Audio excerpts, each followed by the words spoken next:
of our founding members, Mr. Harry Bajraktari.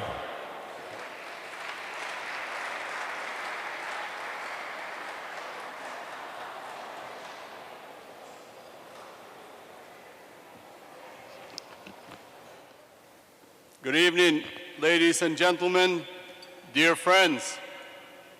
Allow me to welcome on behalf of National Albanian American Council the honorees, Ambassador Phillip Reeker,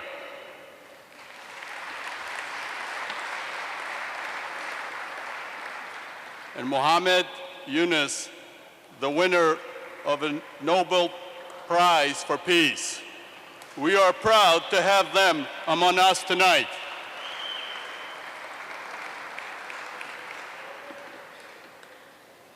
I would like to welcome our honorees, honored guests of this evening, President of Albania, Bujar Nishoni,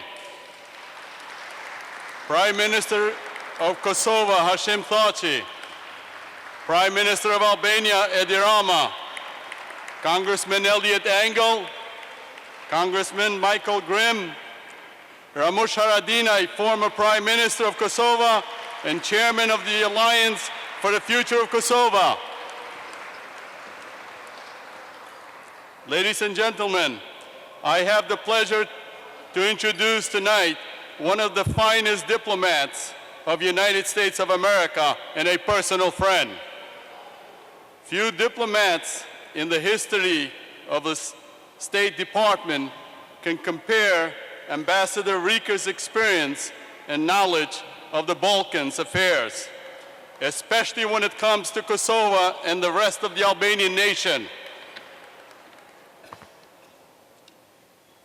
It is interesting how some of the most critical stages of his excellent career as a diplomat have coincided with defining moments in the recent history of Kosovo and the Balkans.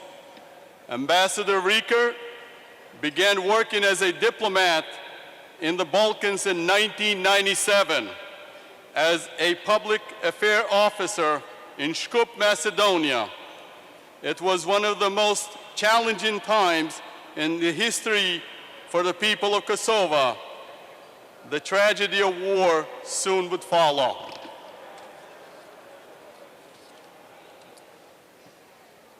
With the United States Embassy in Belgrade isolated from the reality in Kosovo, and without a full-function U.S. Embassy in Tirana, it fell to the U.S. diplomats in Shkup to take a leadership role in following closely developments in Kosovo.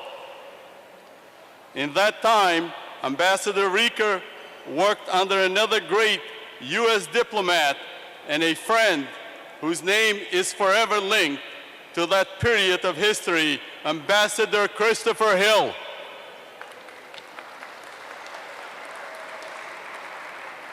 Some of us would see Ambassador Reeker for the first time in Rambouillet Peace Conference as a spokesman of Ambassador Hill in one of the last major diplomatic efforts to find a solution for the people of Kosovo before bombing Belgrade.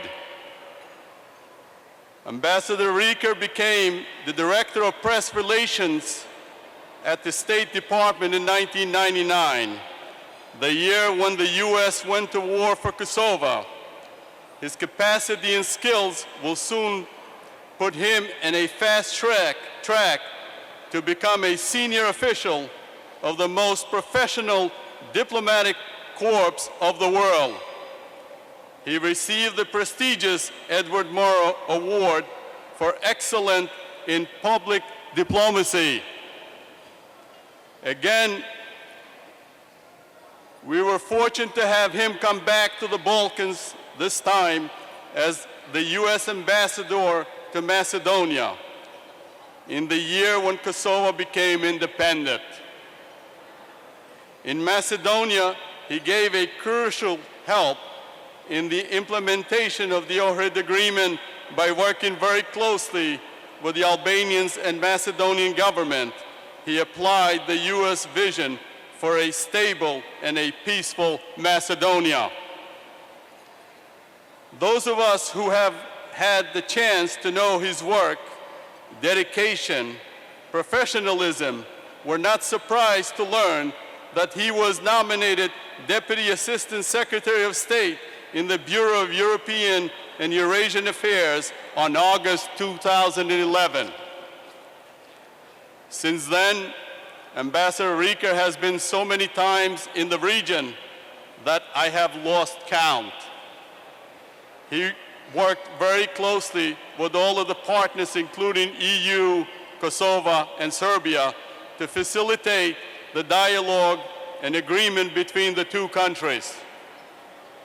In his role as Deputy Assistant Secretary of State, he is promoting democracy and integration in the European Union for all of the countries in the Balkan.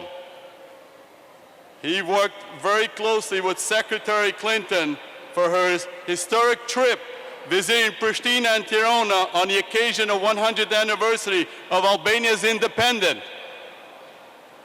Ladies and gentlemen, we have had great people stand on this podium to receive the Hands of Hope Award. President Bill Clinton, Secretary Albright, Senator Dole, Congressman Engel, British Prime Minister Tony Blair, and many others. It is our honor to add Ambassador Phillip Reeker to this prestigious list. This year, National Albanian American Council honors Ambassador Phillip Reeker with the Hands of Hope Award for his vital contribution to Albanian issues and to stability of the Balkans. I welcome my friend Phillip Reeker to the podium to receive the award. Thank you for all you have done, Ambassador. God bless the Albanian nation. God bless America. Thank you very much.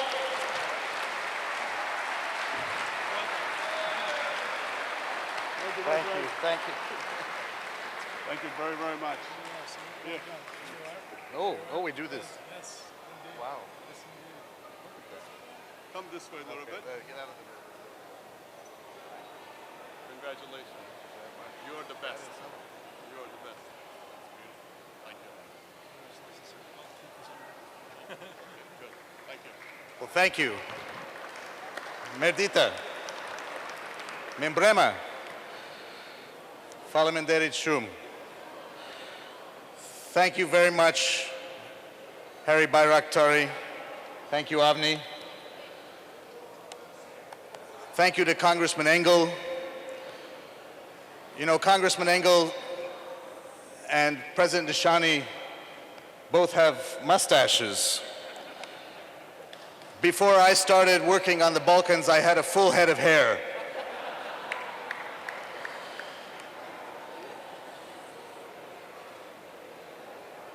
President Nishani, Mrs. Nishani, Prime Minister Edi Rama, Mrs. Rama, Prime Minister Thaci, Deputy Prime Minister Musha Jaferi. It's an enormous honor for me to be here this evening and to share a table with the Nobel Peace Prize laureate, Muhammad Yunus. And let's have a round of applause for him.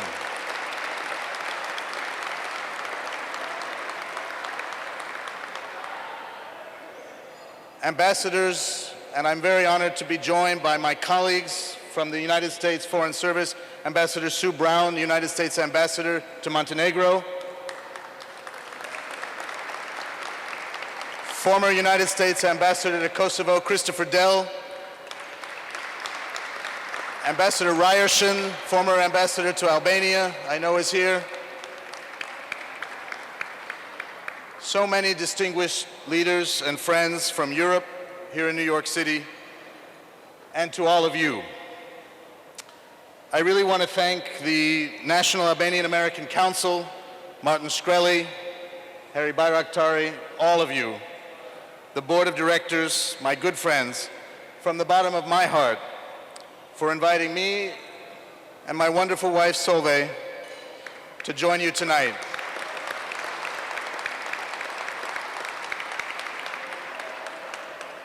It is always an enormous honor to represent the Secretary of State of the United States of America. And I've been lucky to do that for several years at the Naac annual Gala. This year, I'm truly humbled to receive the Hands of Hope Award.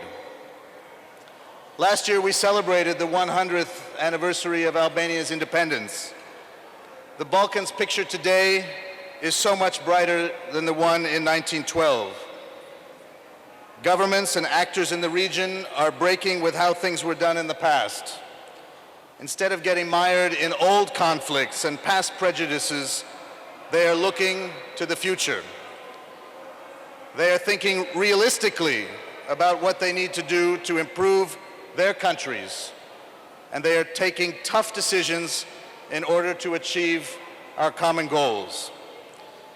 In the broader region, in this year alone, we've seen that a Euro-Atlantic future is possible for all. Croatia joined the European Union July 1st. Montenegro is well on its way.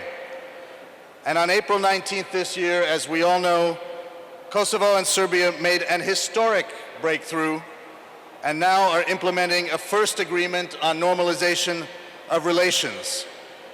That process is critically important, and the leaders involved in that process deserve a round of our applause.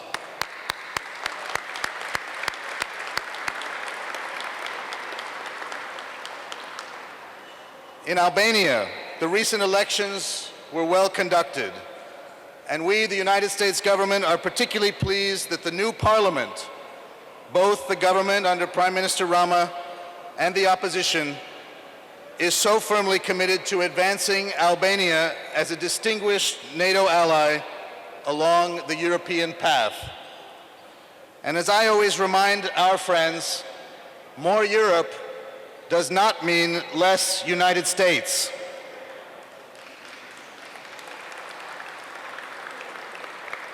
The problems of the Balkans are complicated, but effective leadership, political will, and dialogue can resolve them so that everyone benefits. We know, we believe that the citizens of the region want a better future. The leaders of the region, many of whom are here with us today, must want it most and must take courageous and concrete actions to transcend politics and move their countries along the 21st century's arc of promise. When and where the United States can help, we will do, including by working with our European partners to ensure that the doors to Euro-Atlantic integration remain open. But we cannot do this alone. And as Secretary of State John Kerry has said, we need to reach beyond governmental action, beyond government itself, in order to include business, civil society, and of course, people from all walks of life, working together to invest in the future. And this is where the National Albanian American Council's work fits in. Your spirit of reconciliation and reform, bringing together generations of Americans with Albanian roots and interests, inspires all of us. The diaspora in the United States can indeed extend hands of hope by investing in the countries of their families and forebears, and even more importantly, by imparting the ethics, experiences, and values that have helped make America stronger. Over 237 years of our ongoing work toward a more perfect union. By sharing the American embrace of tolerance, diversity, and dignity for all with friends, family, and colleagues in the Balkan region, you are helping to build the kind of world we all want for the future generations. A world of opportunity, prosperity, and inclusivity. So this award I accept with great pride, really, on behalf of all of my State Department colleagues in Washington and at our embassies and missions in the field. I can think of no better way to mark this occasion than to extend my hands with thanks to all of them and to all of you, and to reaffirm the United States' commitment to making that better world a reality. Faleminderit Shum, thank you all very, very much. Thank you.